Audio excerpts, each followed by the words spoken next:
This year, we have finally decided to resume our skiing activities after a long break.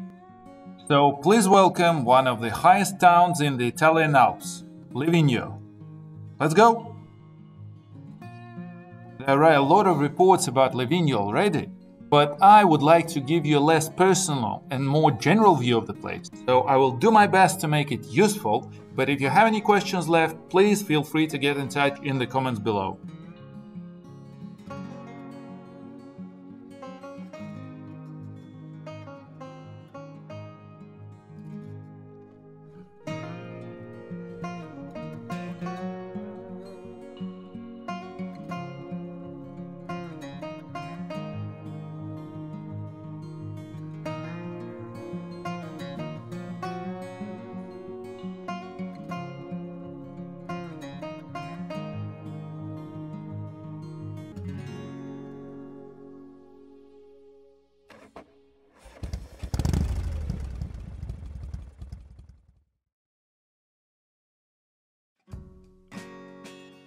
Just like any normal people, we have checked what's the easiest way to get there.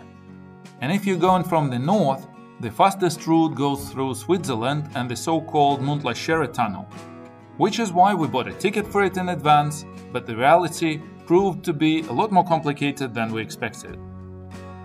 After a full day of driving, we arrived to the tunnel in the darkness. Our first disappointment happened when we realized that we missed the entrance to the tunnel. We only understood it in Davos, so we had to make a U-turn and come back. And by this time I was really tired of driving all these mountain roads in the darkness. Блин, ни хрена не тривиально вообще заехать в ваш тоннель. But this was not yet the end of the story.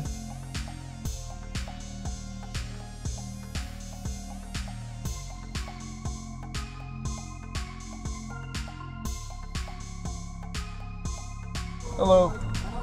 I have a ticket already. Although they do not let us in for some reason, we still want to drive through Montlacera. Das ist Montlacera. This one is not here. Vereiner Tunnel. This one is the next tunnel. Ah, okay. Yes, I'm sorry. No worries. Here you pay by card or 39 Swiss. Is there any way I can drive to Montlacera? Yes, to the pass, Fröla Pass, but it's 1.5 hour more to drive. Well, they simply turned out to be a wrong tunnel. It was quite late already, so we decided to make life simple and not drive through the mountains again. Thank you. Bye-bye. However, we still did not know what to expect.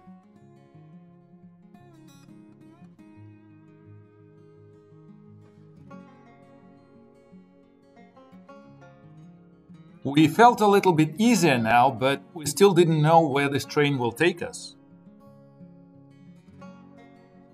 Apparently, these Moria mines turned out to be the world's longest meter-gauge railway tunnel. It all went fine, of course.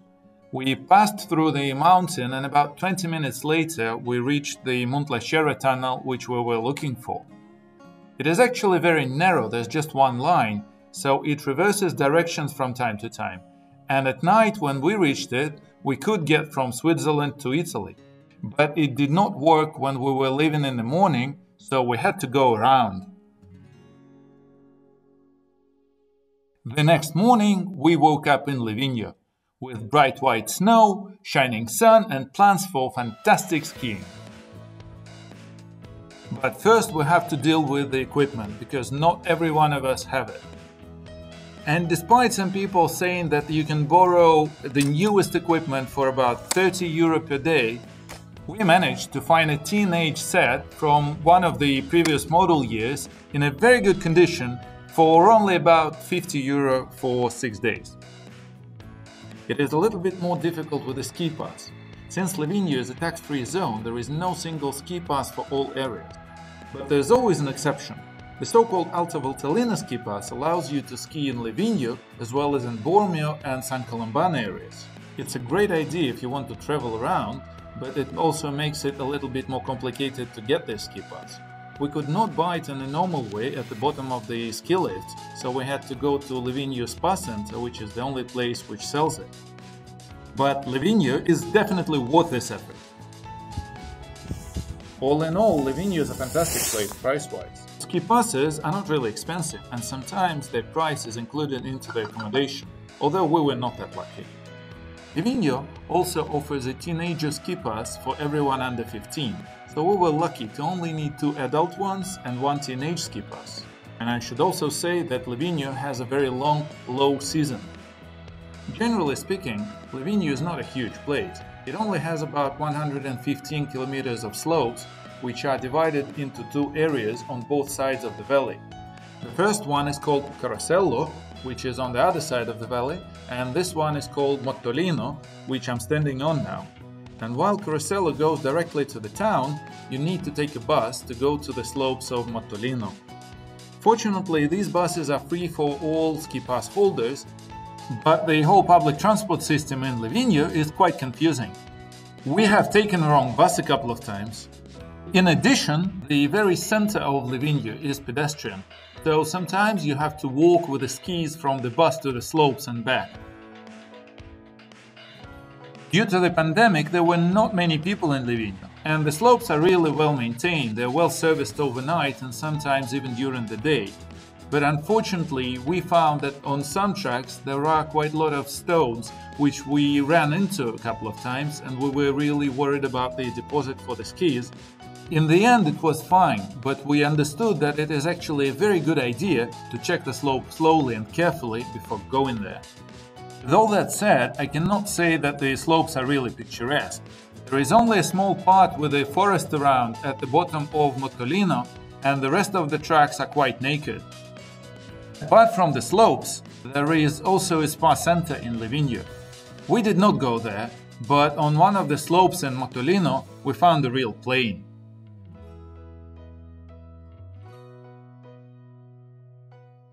One day we have also decided to go to Bormio. And on the way we wanted to ski in San Colombano area, but apparently it turned out to be closed without any notice, so we had to go up and down the same ski lift and then wait for about half an hour for the bus.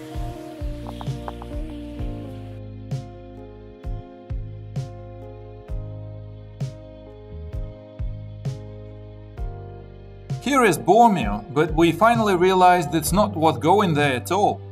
The bus station is pretty far from the slopes, so you have to walk a lot, and the slopes are not really any better than in Livigno.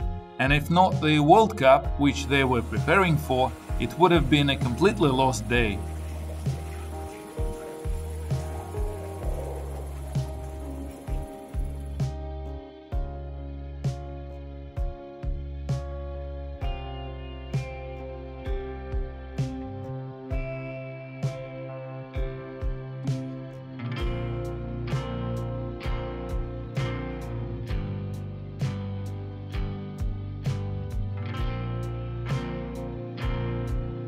This is the official track, and of course we tried a little bit of it as well. Here is the official start of the track, and the athletes will take off from here in a few days, but now it's closed.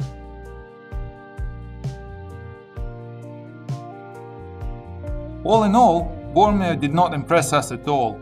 Maybe apart from the fact that, as well as stones, you can sometimes find bolts and nuts on the slopes. This is why we decided to ski all our remaining time in Livigno, and did not regret this at all.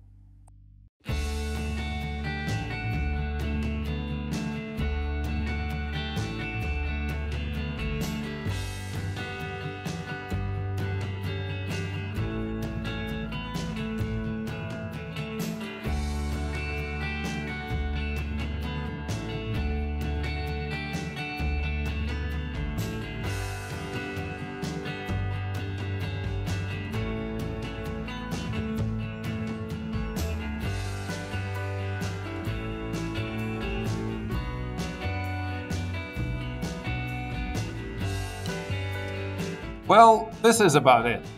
And if you finally ask me whether it was worth going to Livigno, then the answer is definitely yes.